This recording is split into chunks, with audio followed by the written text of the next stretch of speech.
তোমরা নিজেদের ইচ্ছায় আল্লাহকে ডাকতে পারো। আল্লাহকে ডাকতে হলে তোমাদের নিজস্ব ইচ্ছা শক্তিকে প্রয়োগ করতে হয়। পাহাড়, গাছ, পাখি তাদের কোনো নিজস্ব ইচ্ছা নেই, তারা আল্লাহকে ডাকতে বাধ্য।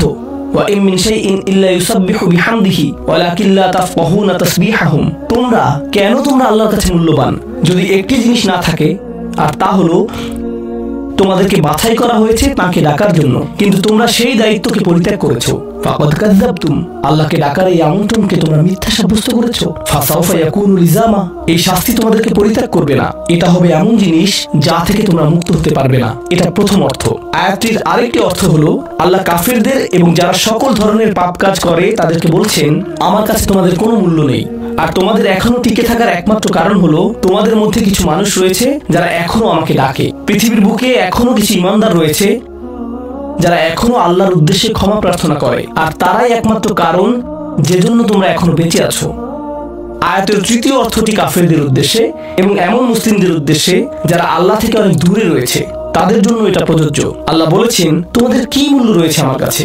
তোমরা নামাজ পড়ো না, তোমরা আনুগত্য করো না, তোমরা হালাল উপার্জন করো না, তোমরা সকল আদেশ লঙ্ঘন করো, কিন্তু কোনো কারণে মরিয়া হয়ে যদি তুমি আমাকে ডাকো, তারপরও আমি তোমাকে যথাযোগ্য মূল্যায়ন করব।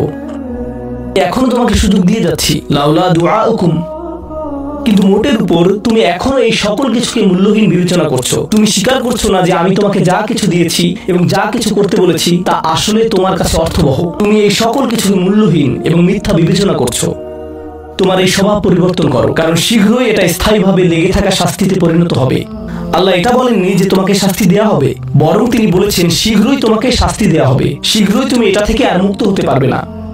অর্থাৎ তোমার জন্য এখনো সুযোগ রয়েছে, বদলে যাও।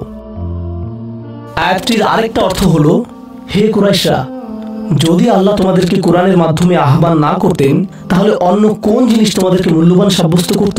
আল্লাহ তোমাদেরকে এই কিতাবটি দিয়ে সম্মানিত করেছেন, আর সর্বোপরি আল্লাহ আপনাকে এবং আমাকে এই কোরআন দিয়ে সম্মানিত করেছেন। তারপরেও তোমরা এটাকে সম্পূর্ণরূপে অগ্রাহ্য করছো। তোমরা এই কিতাবের কোনো মূল্যায়ন করছো না, আল্লাহর এই বাণীকে মূল্যায়ন করছো না। এখনো সময় আছে, নিজেকে সংশোধন করো। এবং আল্লাহ তার কথা বলার জন্য যে তোমাদেরকে বেছে নিয়েছেন তার গুরুত্ব অনুধাবন করো। আয়াতটির সর্বশেষ অর্থ, আল্লাহ তোমাদেরকে শাস্তি দেওয়া পছন্দ করেন না।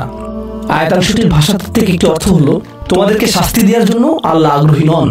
তার কোনো উদ্দেশ্য এবং আকাঙ্ক্ষা নেই তোমাদেরকে শাস্তি দেওয়ার, কিন্তু আল্লাহ ছাড়া অন্য কাউকে ডাকার যে অপরাধ তোমরা সংঘটিত করেছো তা এতই বড় যে এর জন্য শাস্তি দিতেই হবে। অন্য কথায় আল্লাহ আপনাকে শাস্তি দিচ্ছেন যদিও তিনি চান না। মা ইয়াফআলুল্লাহু বিআযাবিকুম, তোমাদেরকে শাস্তি দিয়ে আল্লাহর কোনো প্রাপ্তি নেই। আপনাকে শাস্তি দিয়ে আল্লাহর কি পাওয়ার আছে? আল্লাহ এখানে বলছেন, আমি তোমাদেরকে শাস্তি দিতে চাই না, কিন্তু তোমাদের অপরাধগুলো অনেক বড়, আর শীঘ্রই এই শাস্তি স্থায়ী হয়ে যাবে। এই মুহূর্তে এগুলো অস্থায়ী, তোমরা এগুলো মুছে ফেলতে পারো। তাই এখনো ফিরে আসো, আল্লাহর দিকে ফিরে আসো।